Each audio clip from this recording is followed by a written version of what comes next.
hugging myself and loving myself. Ooh. Today's video, I'm going to be talking about self-love. So the big question is really, what is self-love?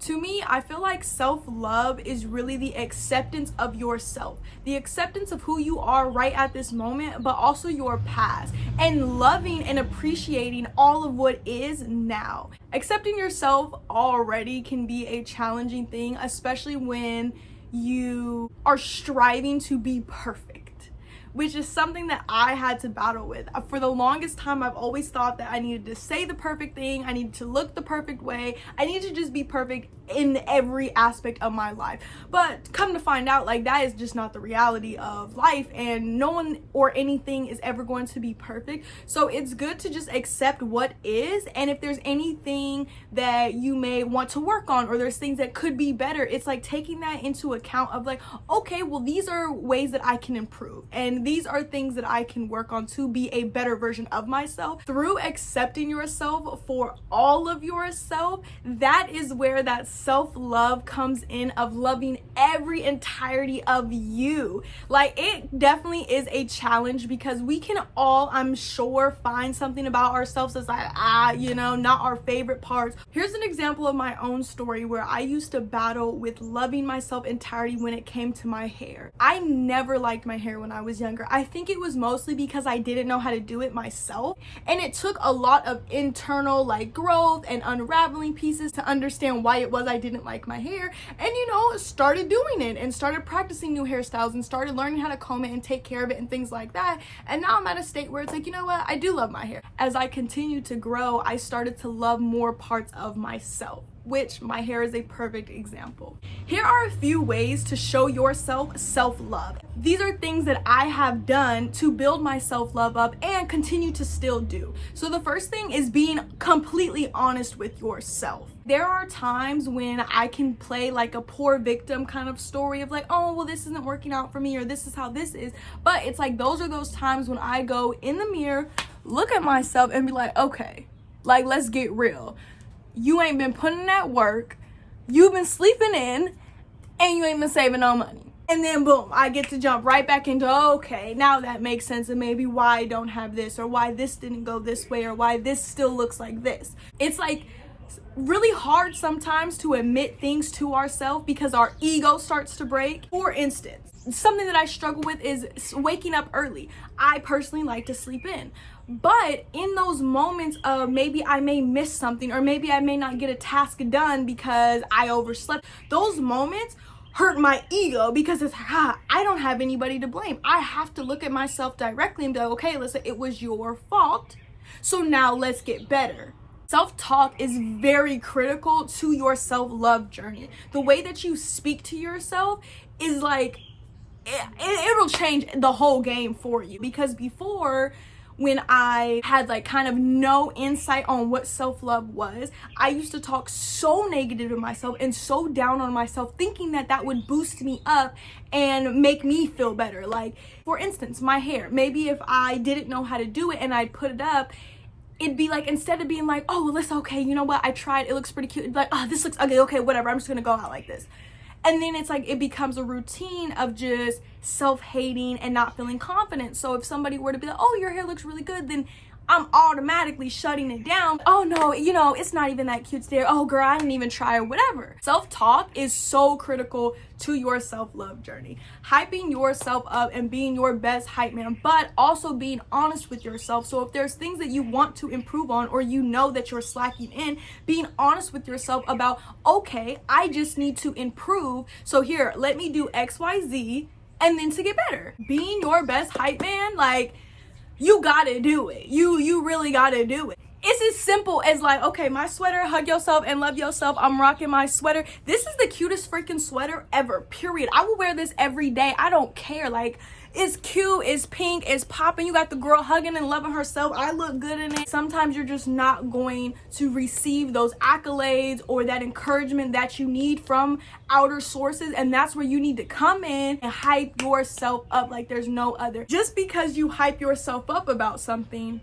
doesn't mean that you're belittling somebody else or belittling something else. It's more about you affirming with yourself that I am good too. I am great too. Another way to show yourself that you love yourself is showing up for yourself. Not only does that build your confidence, but it gets things done for you. This prime moment example, I'm showing up for myself. I said yesterday to my homegirl, hey, I'm gonna make a video. It's gonna be real, it's gonna be authentic, and I'm doing it. So now when I walk away from this video, I have affirmed with myself that when I say I'm gonna do something for me, I'm gonna do it. Showing up for yourself will so boost your confidence, but it will also show yourself that you love and that you care about yourself and that your word has value. Now, this is a more difficult way to show self-love to yourself, but it is one of the most keenest things that can just help you and the people around you just overall is patience. Within my self-love journey, I've had zero patience. My patience has kind of been very low when it comes to tedious tasks or behavior within myself or from other people, where sometimes I would not give myself the benefit of the doubt. For example, say somebody says something really hurtful to me. I'm so quick to maybe forgive that person and give them the benefit of the doubt of like, oh, maybe they were going through this, or this is just how they act, or whatever it may be. But say I was going through something and I were to snap on somebody, or I were to do something out of anger or sadness, instead of me taking that patient time with myself to forgive myself and understand like, hey, I'm human, I shouldn't have done that, but this is why I did that, but next time I'm gonna do this, I'll completely like punish myself and hate myself and talk down on myself, like, oh, I can't believe you did that, or that was so hurtful, or put all this negative baggage on myself as if it wasn't okay to be human and to learn. So I would really suggest for anybody out there who wants a challenge for themselves to grow is learning patience with yourself. So this is one of my favorite self-love tasks, doing the things that you love for yourself. Me and my homegirl were actually talking about this yesterday, and she gave such a perfect example. She gave the example of running yourself a bath, putting all your flowers and your essential oils and whatever it is that you want in this bath, lighting up some candles, playing some music, setting your vibe. Now, a lot of people may think like, oh my God, like I so wish I had a man to do that for me, or I wish I had a girlfriend to do that for me, or I wish my mama would do that for me, or whoever it is, in hopes that somebody else will provide that care and that love to you. But those are the times when it's just like, you gotta snap back into reality of, hey, you can do those things for yourself, and it's not you not needing anybody else. It's not you shutting off somebody else's love. It's you showing yourself that, hey, I can cater to you too. It brings you so much empowerment as well when you can do things for yourself out of love from yourself, because it's those reminders and those affirmations that, hey, like, I'm just as worthy as the next person. Taking those times to do nice things for you is so essential. I challenge anyone who's watching this, who's looking for a self-love care task, to write yourself a love letter. If that is just a list of 5 to 10 things that you absolutely love about yourself, if that's an entire 3-page letter raving about how much you just fuck with yourself, you can't wait to just love on yourself and hug on yourself, and ooh girl, you be looking so fine in the mirror, I challenge you to write something to yourself, from yourself, about how much you love yourself. Thank you so much for everybody for tuning in and listening to what self-love is for me. What are different tasks that I do and that you can try to self-love more, and just a little bit of background about my self-love journey as I am still going through it. If there's anybody out there who is looking for maybe outside advice, or maybe just wants to vent a little bit or share their personal stories on self-love, please comment down below. Please share this video to a friend who may need this message.